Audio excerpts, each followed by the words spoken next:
Hey everybody, the following is an excerpt from the monthly Rahdo Roundup, and if you'd like to see the rest of the roundup, you can hit that eye up in the top right corner of the screen, or if you'd like to know more about the game, you can follow the link down in the show notes. And with that out of the way, let's talk about Islebound Emerald Edition. And now, I have not filmed a run-through for Islebound Emerald Edition. What I've got on screen right now is a run-through of my prototype of the original Islebound that came out, gosh, almost a decade ago. Oh man, I covered this a long time ago, back when I lived in Malta. And there's some comments from Paulo saying how I keep goofing up. Always turn on the Klingon subtitles, folks, when you watch my run-throughs. Anyway, though, Islebound has a special place in my heart, and it's been in my collection ever since I covered it all those years ago, because it's that rarest of things, a pick up and deliver game that Jen and I enjoy. Jen and I tend not to like pick up and deliver at all. Just really not our cup of tea. But Islebound made my top 10 greatest pick up and deliver games of all time back when I did a top 10 of that with Tom Vassell of the Dice Tower. Me, Tom, and Jason Levine, the Gaming Machine. We did a combined, each of our top 10 pick up and delivers, and this came in on my list. And while most of that list is gone, because still, pick up and deliver is not my favorite thing, this is a game that I kept on my shelf call after call, year after year. Why? Because it is a fun game where we are privateers sailing around an archipelago from randomly generated tiles and interacting with the places we move to either conquer them by force or through diplomacy so they become our islands, so that we can leverage them for goods gathering and conversion to expand our empire and race to be the first player to build more buildings in our capital and get all kinds of special powers and recruit crew and have adventures and complete quests and all kinds of stuff. And it's just excellent. It's from designer-artist Ryan Lockett, and it's one of his greatest designs ever, quite frankly. And so, even though it's pick up and deliver, because the majority of what you're doing is figuring out, right, I got to sail from one side of the world to the other and get the fish over there to deliver them over there so I can recruit a sea serpent, so I can conquer that town, so I can get that special power I want. And it's fun, it's fast, and it's pick up and deliver we enjoy. Now, recently, just this year, it's gotten, I don't think it's tied to any kind of anniversary or anything like that, but the Islebound Emerald Edition has come out. Here it is, right here. And this is 90%. It's why I feel it's okay to go on ahead and show my original run-through. This is 90% the same game. But the Islebound Emerald Edition has made a few simple changes that radically improve the game. And this was already a game I really, really liked quite a bit. The only important one to talk about is in the title, the Emerald Edition. In the original Islebound, as we were sailing around and collecting fish or collecting timber to build or do various things and having adventures and whatnot, we were also collecting books. You can see the prototype tokens for books over there. The books are gone. They have been replaced with literal emeralds, little green emeralds. And they still, they literally have just been swapped. The powers that you could use books for, because a lot of times books could be converted to things, you can still do that with emeralds now. But the main function of books in the original Islebound, you can see it right there. We're racing to build these buildings as fast as we can. And you need books to build the newer buildings. The two buildings have been around the longest. You can just spend the resources to build them and get the points. But you usually have to spend books to build the buildings you really want to build. Those books are gone. They've been replaced with emeralds. And now, whenever you want to build a building, you always have to pay emeralds to do it. So it makes it a little bit tougher to build, and it kind of flattens out, the relative value. No matter what building you build, wherever you need to build it in terms of wood or whatever, and whatever points you get, but you always have to spend an emerald to build. So you need to get these emeralds to keep building, because that's how you trigger the end of the game, is once somebody has built 8 buildings, if I recall correctly. I'm pretty sure that was true for the original game as well. We were racing to build 8 buildings and then tally up the points for the buildings and various things you've done.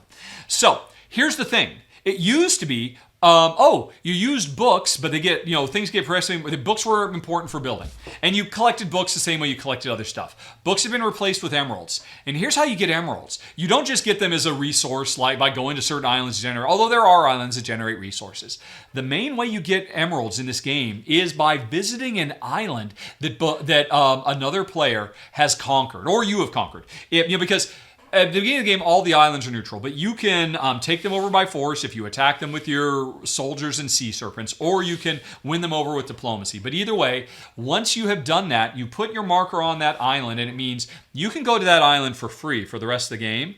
But other players, if they go to that island, they've got to pay you a coin to get in, right? That was true for the original game. But that was it. It was just that, once I want to take over these islands because it means I get in them for free, but you've got to pay me to get into them. That's still true, but there's an extra twist. Whenever in Emerald Edition you visit an island that is owned by somebody, in addition to whatever else that island does, you get an emerald. And emeralds are the backbone of the game. If you aren't visiting islands owned by players, you're not getting emeralds, you are not going to win this game because emeralds are an absolutely key resource. That's why it's literally called the Emerald Edition. So the impact this has on the game is to much more heavily incentivize you to visit your opponent's islands. Because in a perfect world, you only want to visit your own islands and get those emeralds. But your own islands are scattered all over the place, and sometimes you need to go, and you would visit other players' islands before, but now you want to do it so much more because it's the best way you can get emeralds. And there's another thing. In the original game, books were pretty much only for building. And that's true here, that emeralds are used for building, but emeralds do more than books ever did. Emeralds let you save your soldiers after a fight. Emeralds, oh my gosh, there's a bunch of stuff they do. I can't remember what all they do. Well, they let you build like always. Oh man, what is the third thing they do that's new? Emeralds. Right. Oh yeah, they let you build. Right. You can convert emeralds into the influence for diplomacy. So, in the original game, you either had to work up your diplomacy track to your influence track to take them over by diplomacy or get more soldiers to fight. But then you would lose all those resources and have to start building up again to claim islands. Here, those emeralds can be converted into influence and converted into soldiers. So getting those emeralds by visiting your opponent's islands can speed up your own agenda and let you go back to fighting and doing influence or diplomacy that much faster. And this one simple little change, which by the way, I think probably owners of the original Islebound, they could probably just do house rules and say, hey, you know what? Everything I just described, how emeralds work, they work for books in the original game, and you could apply these rules to the original game, and it would probably work. But it makes the game just flow so much smoother. This was already a fast, elegant, satisfying, quick-moving game, but it's even better now with these new rules and tweaks, and I love it so much more because of it. My original Islebound is finally gone, and it has been replaced, and it is going to survive my next call. We're moving to Ireland. I got rid of half my collection. Not Islebound Emerald Edition. It's going with us to the Emerald Isle because Islebound continues to be, it is now better than it has ever been before. And so that is awesome. So I'm very, very happy about that. Oh, another thing I'm in closing. If you go back and watch my original Islebound Final Thoughts, I mentioned how my only problem with the prototype I had played was that they didn't do anything to tighten up the board for two players. Because there's this other thing you can do that if you move to a place where another player is, you have to pay diplomacy to be able to do that. And in a two-player game, it just never happened. So I had suggested in my final thoughts, hey, it should be if you move into a zone, not just an individual place, but an entire tile where somebody else is. Apparently, designer Ryan Lockett dug that idea and added it to the official rules. And I can confirm it makes two-player chef's kiss so much better. So that just makes me feel good that, hey, I've still got the chops. Turns out I was a pretty good designer after all. And I made a great game even better. And it's one of the greatest pick up and deliver games in board game history. And it's better than it's ever been. Number 6 of the month, Islebound Emerald Edition. And thanks for watching, folks. If you enjoyed it, please like and subscribe. It makes a huge difference, believe me. But with that out of the way, if you'd like to see some more, over on the left, you can find a playlist of a whole bunch more Rahdo Rapid reviews.